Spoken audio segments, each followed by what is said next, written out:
Jangan sampai kita ditelan ombak nih ya, ini ombak baru nih ya, new normal. Bisakah kita tetap berada di mengarungi ombak ini dengan stabil gitu? Ya, itu tantangan kita. We are here to develop you. Setelah ini ya kita akan memasuki area diskusi yang agak liar gitu ya. Ini warningnya sih. Jadi mohon kita buka perspektif kita mencoba berpikir out of the box gitu ya. Ini nggak ada yang benar atau salah, ini masih open for discussion sih gitu. Ini kan saya juga ngambil dari kajian tentang new normal bahwa yang akan muncul di sini adalah gaya hidup yang bebas kontak free lifestyle, bahwa orang sudah masih khawatir ya.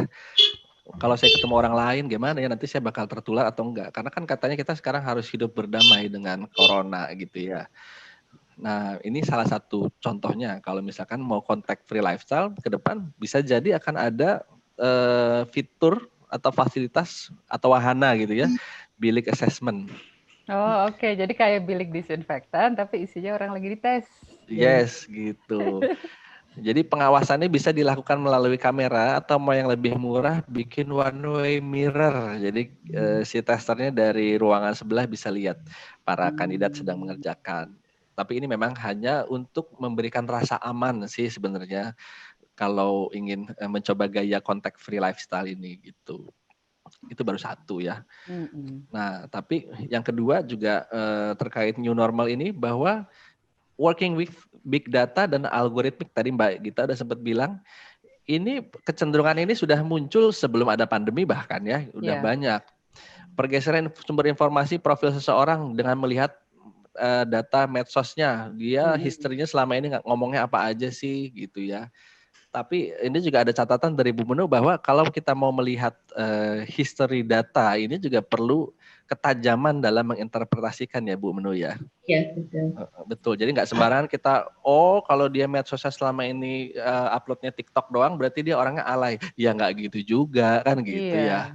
Dan lagi pula seseorang bisa punya beberapa identitas, karena ada second account segala macam. Di satu dia agak alay, di satu dia agak serius, itu sangat bisa terjadi.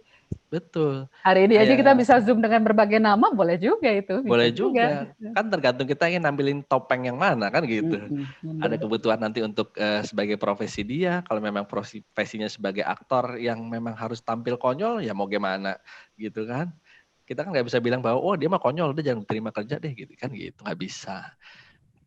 Itu perlu ketajaman penafsiran juga, dan ada resiko sih, tapi ini adalah pelanggaran ranah privasi, dan tadi kalau kita nggak tajam menafsirkannya ada bias validitas gitu ya. Gitu. Nah, isu yang berikutnya adalah soal gig ekonomi yang akan semakin meluas nih ya. Gig ekonomi ini para pekerja sudah tidak lagi diikat di dalam satu company, misalkan begitu. Kemudian akan muncul collaborative working, di mana satu company bisa saja bekerja sama dengan company yang lain untuk mencapai tujuan bersama. Tapi mereka tidak merger, namun bekerjakan proyek yang sama dengan identitas yang berbeda. Jadi kayak join project gitu ya. Nah, ke depan ini orang kan juga perusahaan sudah banyak PHK, kemudian mereka pasti juga akan mikir ke depan, saya kayaknya ngeri juga nih kalau ngangkat terlalu banyak pegawai tetap gitu ya. Makanya mereka mulai akan mengadopsi gig ekonomi, bahwa saya akan bisa bekerja di perusahaan A, perusahaan B dalam satu waktu yang sama. Jadi pekerja informal akan semakin naik jumlahnya. Nah, ini tentu saja bisa terjadi pergeseran kebutuhan untuk mengakses calon pekerja. Jadi kita tidak lagi ingin mencari pekerja yang paling-paling, yang bukan leader of the pack, tapi bagaimana pekerja yang bisa bekerja sama, berkolaborasi. Barangkali bisa dilanjut slide-nya, Mbak Mala. Karena ketika tuntutannya saya sudah bisa di perusahaan A dan B, kemudian perusahaan A dan B bisa ngerjain tugas yang sama gitu ya, tuntutan saya bukan lagi saya bisa pinter atau tidak, bukan saya cepat atau tidak, karena kolaborasi ini membuat semua orang bisa mengerjakan fungsi-fungsi yang berbeda. Bisa dilanjut ininya, screen-nya Mbak. Jadi kita bagaikan mengerjakan puzzle gitu ya, bahwa saya fungsinya puzzle yang merah, kemudian menu puzzle yang kuning, yang lain puzzle yang hijau gitu ya, karena semuanya akan menjadi bekerja sama satu sama lain. Akhirnya informasi yang dicari adalah bagaimana seseorang bisa berkolaborasi satu sama lain. Lanjut lagi Mbak Mala. Jadi bukan lagi yang paling pinter atau paling tajam analisisnya, tapi akhirnya kalau mau diterjemah paling bisa kerjasama, paling bisa berkolaborasi dengan beberapa partner sekaligus gitu kan. Dan akhirnya benar-benar jadi output banget ya semua ini. Betul. Jadi kalau lanjut lagi Mbak Mala, slide berikutnya. Nah, jadi kita akan semakin spesifik tugas kita. Yang akan bertugas menganalisis Mbak Gita misalnya, yang akan bertugas untuk melakukan relasi ke vendor lain, itu saya misalkan. Lalu yang akan melakukan tugas-tugas yang lain lebih spesifik orang lain. Jadi kita akan menjadi puzzle yang mengisi satu sama lain, gitu ya. Termasuk sekarang ini malah lagi bikin ini, malah lagi meremote sambil dia interview juga. Ini luar biasa, kok langsung bisa dipraktekkan semua ini. Betul, Mbak jangan balik dulu Mbak, masih di situ Mbak. Nah, jadi kita tidak lagi, Mbak Mala mungkin balik ke yang tadi yang Panjat Pinang Mbak. Jadi kita tidak lagi mencari siapa yang terbaik, namun bagaimana kita bisa bekerja sama. Alhamdulillah ya, orang Indonesia lagi-lagi alhamdulillah, orang Indonesia itu udah diajarin gimana caranya berkolaborasi gitu. Melalui peringatan 17 Agustusan ya. Ini Panjat Pinang kan gimana caranya mencari tujuan bersama, tapi orangnya nggak merger, itu nggak gabung tuh orang-orangnya kan, justru mereka ada yang jadi dasarnya, ada yang jadi tengahnya gitu. Jadi positif lah di Indonesia ini, new normal ini akan bisa dilaksanakan dengan baik karena kita setiap tahun mensimulasikan hal itu Mbak Gita, gitu. Contoh yang bagus nih buat di Indonesia. Lanjut Mbak Mala. Nah, tapi gimana cara kita berperan sebagai puzzle merah, bagaimana cara kita ngelihat Mbak Gita nanti puzzle kuning, misalnya Bu Menu puzzle hijau, tentu kita harus aware dulu syaratnya. Kalau lihat di gambar yang kiri, saya sudah aware belum dengan diri saya ya, gitu. Kemudian supaya kita bisa mengidentify orang lain yang puzzle kuning dan hijau, saya sudah melihat belum ya melakukan membaca karakter orang lain. Nah inilah kenapa yang non-ability akan semakin diminati, karena kita memang ingin mencari yang cocok dengan kita, Mbak Gita. Itulah kenapa new normal ke depan akan seperti itu, kita akan lebih pengen tahu orang lain ini karakternya seperti apa ya, gitu. Lebih ke arah sana, gitu. Karena kemudian kalau lanjut Mbak Mala. Dulu kalau kita di kantor kan, orangnya datang ke kantor, kemudian dia mengerjakan 1001 hal di dalam satu kantor itu kan, dengan banyak orang gitu kan. Tetapi bayangkan kalau kita sekarang, bagian ini kita nelpon orang, ininya datang. Bagian ini dia nelpon orang, barangnya muncul di email. Jadi pekerjaan tuh bahkan dipilah-pilah, dikerjakan oleh orang beda-beda, kita kompilasi. Betul, tinggal kita cek aja nih, siapa yang jago ini ya, siapa yang jago itu ya gitu. Bukan jago sih, siapa yang bisa deh sekarang. Udah bukan lagi ngeliat jago yang bukan. Benar. Silakan lanjut Mbak Mala. Oke. Nah, pergeseran pola ini saya bukan against terhadap skor IQ ya, saya bukan against itu. Tapi memang pada kenyataannya skor IQ ini berperan itu antara 20-30% terhadap kesuksesan seseorang dalam berkarir atau belajar. Saya waktu masih bekerja di salah satu universitas swasta pernah melakukan uji korelasi nih Mbak Gita, antara IPK seorang mahasiswa dengan skor IQ waktu dia ikut tes seleksi masuk jadi mahasiswa, dan hasilnya 30%.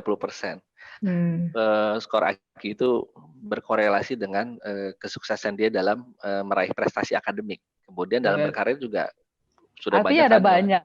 banyak hal lainnya selain dari IQ tersebut. Betul. Ada banyak hal lain yang perlu kita ungkap. Jadi si 60 atau 70% ini mari kita ungkap bareng-bareng, kita gali bareng gitu loh. Jadi supaya ini dinamika psikotes ini bisa lebih jelas, kita akan lebih ke arah mana gitu ya. Kayak tadi siklus, saatnya kita bikin siklus baru dari assessment gitu loh, biar bisa nggak kalah sama pandemi, siklusnya 100 tahunannya gitu. Mari lanjut Mbak Mala. Nah ini saya melakukan survei Mbak Gita dan Momenu kepada beberapa perusahaan. Ini tentu saja survei saya ini tidak bisa dikatakan mewakili bagaimana proses penggunaan proses seleksi ya. Itulah sebabnya kita butuh mengajak pihak-pihak lain, ya kita sama-sama melakukan survei gitu ya, bagaimana tool seleksi ini berlakukan kepada calon-calon karyawannya. Saya bagi 3, ada entry level, middle management, dan top management. Pada dasarnya penggunaan tool seleksi itu ada 4 ya, skill test untuk mengukur hard kompetensi, psikotes bisa untuk hard and soft, interview bisa hard and soft juga, assessment center untuk yang soft kompetensi. Untuk entry level, biasanya perusahaan akan menggunakan psikotes, skill test, dan interview. Nah, semakin naik jenjang manajerialnya, ini untuk SPV, skill test mulai hilang. Kemudian psikotes dan interview masih ada, naik lagi ke level yang direksi, psikotes, skill test hilang sama sekali, digantikan oleh assessment center. Tapi yang lucu nih ya, di bawahnya, apa sih faktor penentu Anda dalam menerima atau menolak kandidat? Untuk yang entry level saja, ketika kita sudah melaksanakan skill test, tapi ternyata skill test itu tidak jadi patokan dalam menerima atau menolak kandidat. Kita lihat di bawah tuh ya. Yang dilihat adalah perilaku selama seleksi dan latar belakang pendidikannya. Jadi ya kita sudah melakukan psikotes, kita sudah melakukan skill test, itu tidak jadi patokan ternyata dalam perusahaan menerima atau menolak kandidat. Tapi Akhirnya ini bobotnya juga tidak sebesar itu ya, bobotnya masih ditentukan oleh yang lain-lain. Betul, makanya tapi ini perlu kajian lebih lanjut loh Mbak Gita ya. Ini mari kita kaji bersama gitu.